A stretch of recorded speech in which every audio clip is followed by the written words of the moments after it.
da twedi ampono nyankopon so abusiafo mo reshimu se ena modo kesia da ne de nyina no o da ne de kire meni umi no nti woni abusiafo ni nyina no mo ho eye ayi sua de kakra ene dia ye du so ne medika me ma obia na ye akoside me magana fo no obia happy akoside da bi dura ye de gye ahome relax and also think about how to move forward, na yisua de kakra about edi kan chere yen se nema yi nyina no yen traditional leaders no mu play and tricks bi what you say onum be ka chere yen se yehia ya mamre no na onum ani asofo no so ayi meeting usumase sofo ni hunahuna se wa mamre de nko ho what you say wona nanu so onu so ka chere wase wa mamre no ye na beboa wo ono so na sofo na yi meeting usumase ena wonu yesa eni ntia ma ya adwen na ye unstable unhu left and right what you say that is exactly what is going on ntia tahwa ye hemfofo no enam corruption ti se ade e be ma wo hu very very obvious to see ene se omubusuani bi free mo na se eyi bi be fi hwa na omoso omaya so omaye yi na wi nti duru kwasi ada omokọ na ase asori so mata ehu sa de no ya mamiri mu obi se omaye yi na wi na ne kwasi ada so no omokọ na ase asori mode na ase yakwa kuma hwan what you say e games bi e ho but adi bi awo ya no ye ni what you say if it must be done it must be done well no mind games yeah mama ye focus ya adwen ni ye hu de ye what you say ena dia ye dru so ni edin Cape Coast ena Elmina Castle so kan minya message bi anopay se mse Kofi Adoma no nso ko ho ekoyi program bi ho ewo asen what you say nti ye de ho ni nyina beka ho na yensu ye hu de enema ekro nti yebehwe video no kakra na me hu video na mama ye yinam se no de me de chiri ma chiri Ghana for how they are trying to hide the facts omo de no kure no siu but yes I don't know alintina ese ni petimi jimia to the stand sa de ye no kure no se wutimi chiri wonu anom no na wo mo so watimi are very very very proud of themselves no would see for what onkwa na woni munti would see what you say that is how in the way ye him for phone ye traditional leaders no mo de ye team o kwan o mo de nam so no what you say because in bi kire mo say Ghana man e wonu bi nya de hie nche obi da bia meta de moa example ya brechiri wonim obu ne ho se wonya de hie nche ni nu bi bayan no ye leaders ne try e ma ya adwen no e beda ya adwen no ada o mama ya adwen no what you say nti yenhwe video ne kakra menua bi na de send me ifu Germany na mebuofu pa timi yese ye de ho no bi sua de enokra na idu da bi say one of this topic na ya na sem de ba na wo ye ne ye bi bremu ha mo ansa na de to so to a ye Ghana ha mo na Africa ha mo a eno nkodwa na wo ha mo edo so nemu bi ka de na esenyam anase Ghana ekoso a eye maako mienu dodo ni nyina ma minyi maako enfense wo de di kan no ewo esiem ye from Salaga slave market se kwa ba kwa se ma ani eda eso pa ye from Salaga slave maako enfense wo de di kan no ewo maako mienu anase Ghana ekoso a eye maako mienu dodo ni nyina ma minyi maako enfense wo de di kan no ewo esiem ye from Salaga slave market se kwa ba kwa se ma ani eda eso pa nti we ye kwan bi omofa so ebu ye nuanom esiremufo no animtia watiase omo kire se slave trade nyina kwa no esiremu de na ne son pa chese eye Salaga slave market ya omo kofa slaves ni free siremu na chese omo de omo anantia bapoa no ana sese eburu ni be pa na satam no ubenya daje any slaves na nantia afa anantia free isrim northern region ababidru epoano e Cape so buru ni be ni tumi yesa adwuma what you say inti games nkwa what you say is man makachem say Cape Coast Castle no baby ana yedidwa marketplace of meeting our trade partners ye no mo ye barter trade na ayese world trade center in the olden days tisada na ehodi nyina hotels what you say ho na baby de dan painti ho white saa time ko na nipa kora nhyɛ da nya taade nhyɛ papa na obi atimi asidan we pa na wodi ama sleeves dabre mo yare inti no omo that is how one person mo chese slave trade ni nyina mu na salaga de ne so pa na chese eye na chese omo di bu ye nua no musiri mu fo no anim tia what you say na mamenkyere ha no munkyere wansa na yiwia ya to so ye nua no musiri mu fo no de intra asantefo na try se omo bema isiri mu fo no ayemkoa asantefo na attempt so many occasions Ghana ye problem kese na mdebia mekase asantefo na omo ye problem kese pa wo Ghana what you say ya mekano kura na achero odi emfa Ghana D4 atrofo yi kro mo dada yi D4 mo gine Jesus di mo dada yi omo mo dodo se na ya asantefo Ghana odi emfa sofo no nkwa omo mo dodo se D4 ni asofo prayer camps dodo se na ya asantefo de Ghana what you say me I'm talking with facts asantefo na try so mu die nuanu musrimufo no ombeko ene nti kura ntina me yeso me di kan kire mu kire wo se yebenya yedin entafo tafo yebenya yekuru bi ni de tafo entafo nti wo mu program mu ndio they are also trying to tell you say na slave trade ye wo no na isrimufo pa na ye ton wo no pa bi ko na enna na eye slave market bi aneson na cheso mu die busrimufo no enimtia. But there was nothing like that. Ubi ntime nkoswa slaves in free isrimu. No hwa mfa wo nante amapo am. What you say? Na buroni be na be sa adwuma. E na wo nso ye nhwehan di na kiri. E ma na de wo free isrimu nante ya wo nidi. Nam kwan so saa bedru. Cape Coast. What you say? Mama yento so.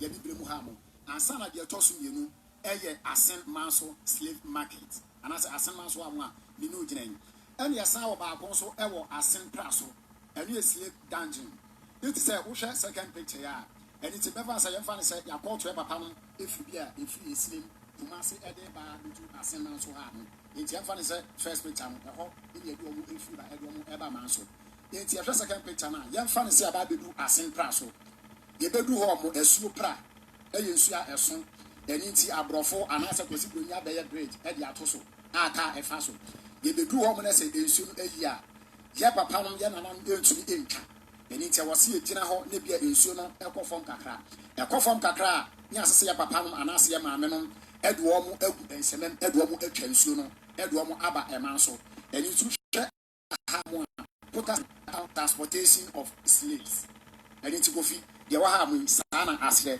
eliti na akọ asen praso a ye wo slave dungeon e wo ho efri se ye kase de na nanom e tena ensu na ti a sabe ebi fam ehwe wo mo nkwa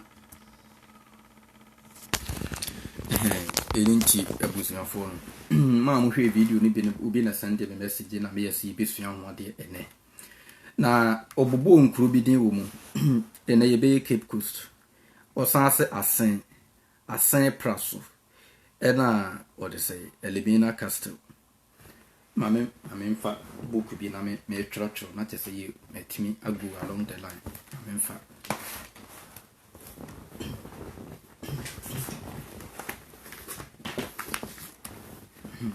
nti ose ena Elimina Castle okay me busa mo question Elimina Ghana kasa anase Bruni kasa anase se de ye kanom anase ye brofo kasa Elimina mamoti Elimina no idin ni kyerese Elimina Cape Coast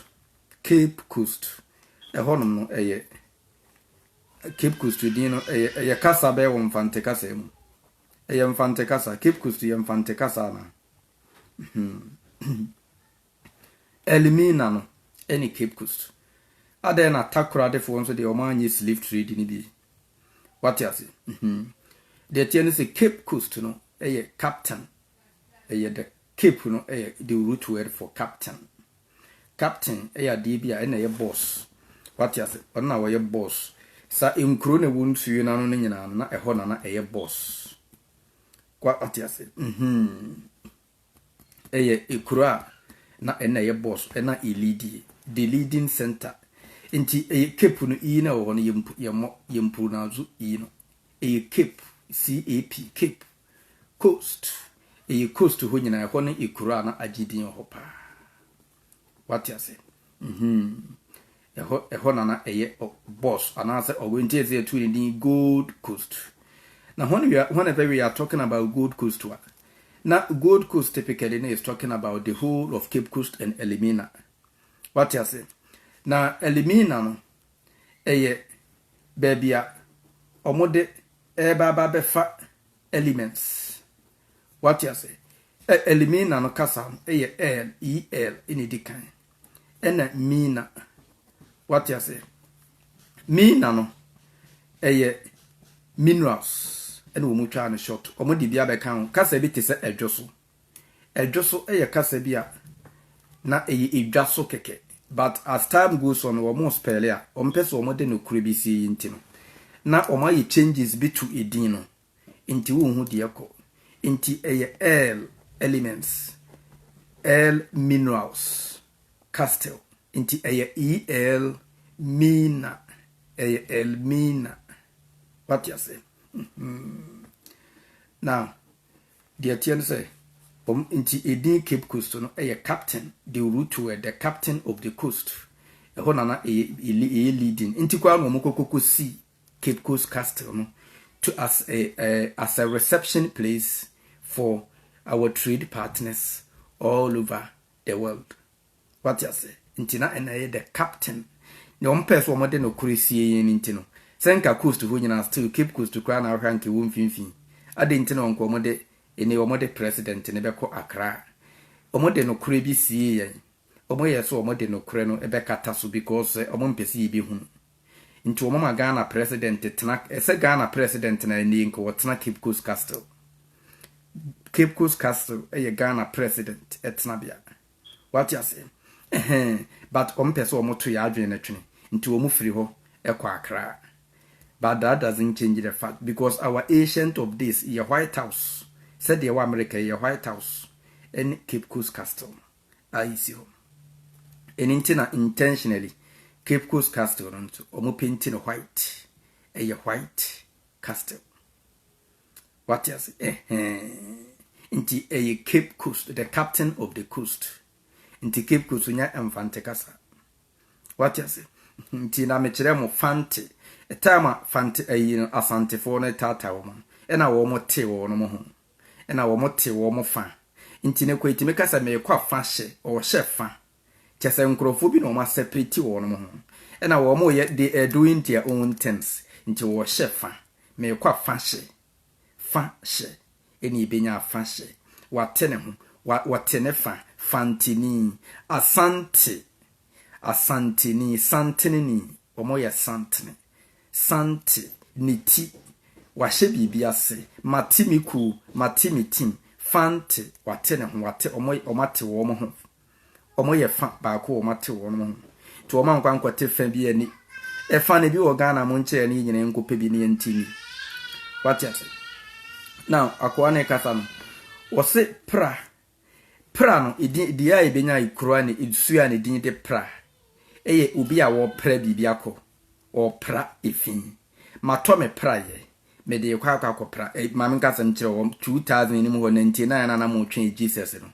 Omba beto aba no 2000 ni mo. Na omo se Rollins ya che. Nti wo mato pra ye. Omo de pra Rollins ya chi. Obi a mo sa anwum no.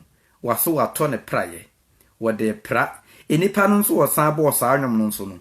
Ni din no nso eye but I think say asebu amemfi ne bo sa anwum no. Say din no nso ene nso mechi. What you say? Wo se wato pra ye. E river pra. E pra bibi. What you say?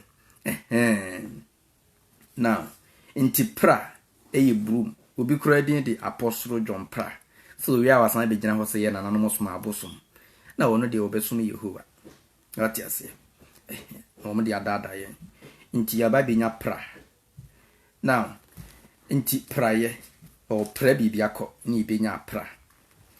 ɛhɔ no yɛbɛnya yɛ kuro bi wɔ hɔ a yɛfrɛ no twifo no ɛyɛ twifo ekuro bi kura san di twifo praso na kyerɛ sɛ twifo no yɛ nkurɔfoɔ bi a yɛka sɛ twi no yɛ obi a wɔtwe adeɛ ne tentan obi kura timiforia mponsa kura bɔ onwum bi sɛ wɔsɛ me ne wudo yi deɛ ɛyɛ atwetan metwe bibi bosomtwe na wɔtwe metwe bibi wati ase etwe ne yade bi etwe bibi ama wana sɛ o twe bibi o twe ne ma meji ade wati ase nti baabi a ayɛ twe ma mentwe no baabi a ayɛ twe ma mentwe no na kyerɛ sɛ ntawantawa bi asi hɔ wati ase na kyerɛ sɛ ntawantawa bi asi hɔ now ntawantawa no mu no ade a ya yitime boa ema enipa bi nya wo mutiri didi mu kakra ne se bia na mo okuro bi mu na ekuro no ensuo eda ho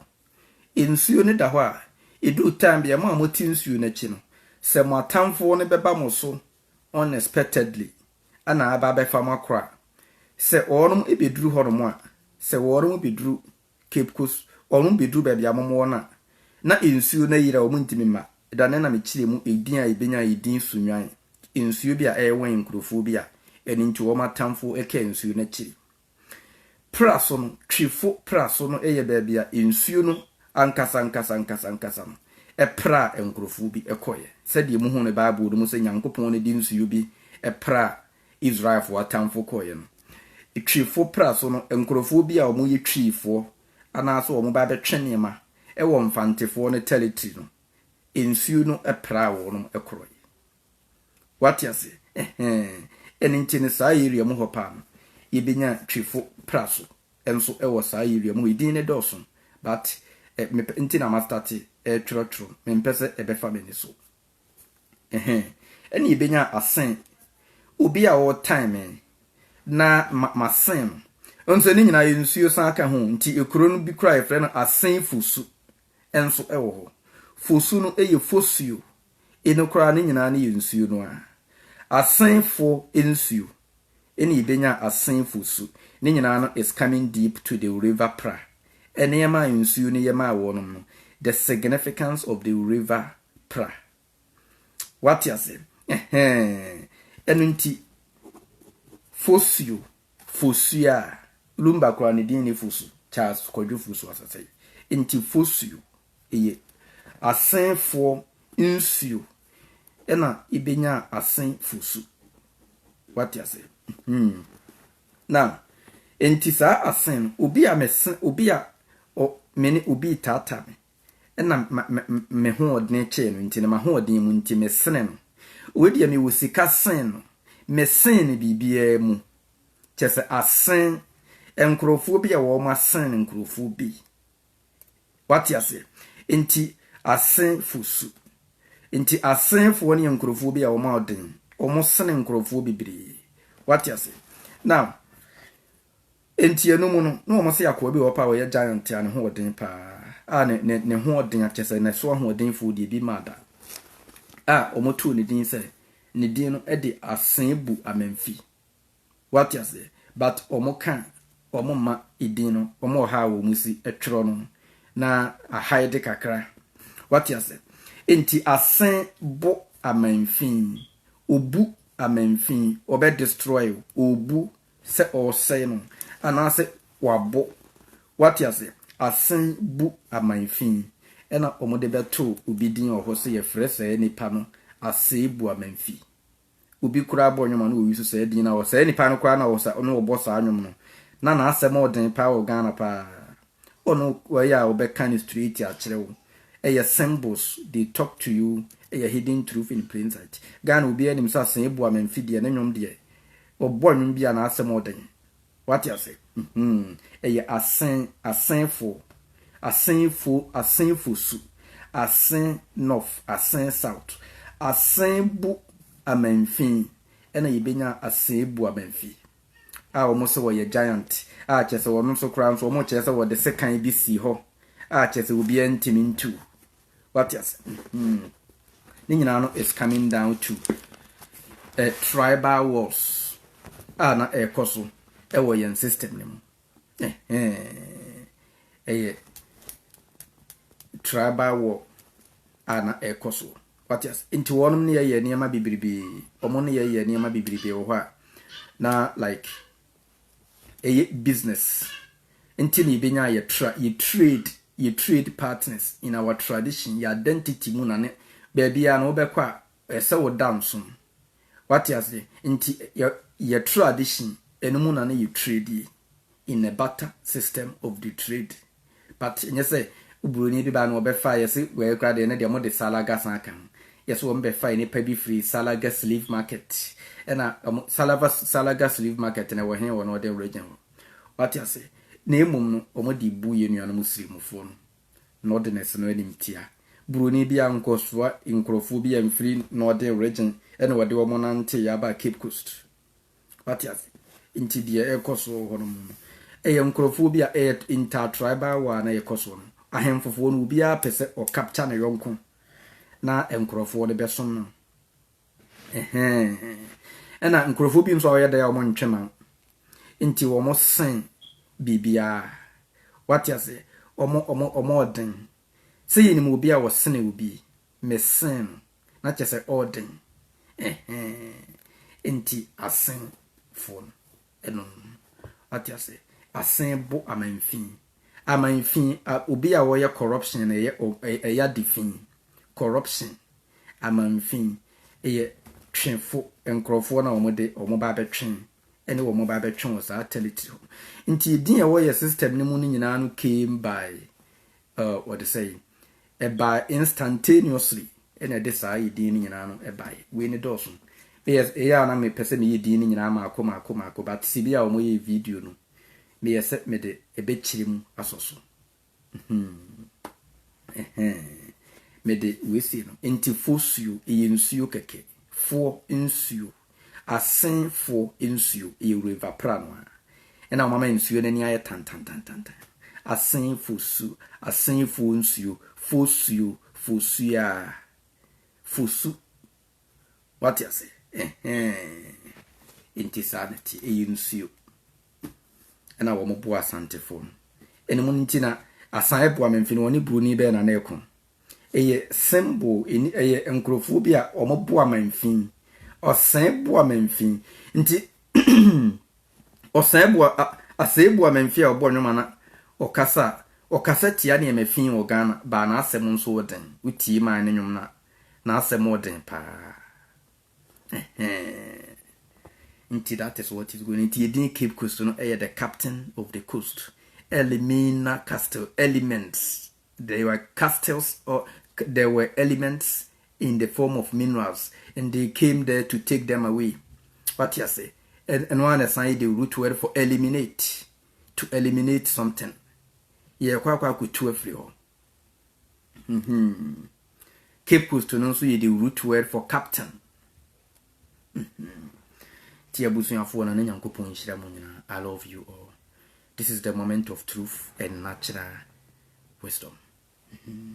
Happy Akwesi Day. I love you all.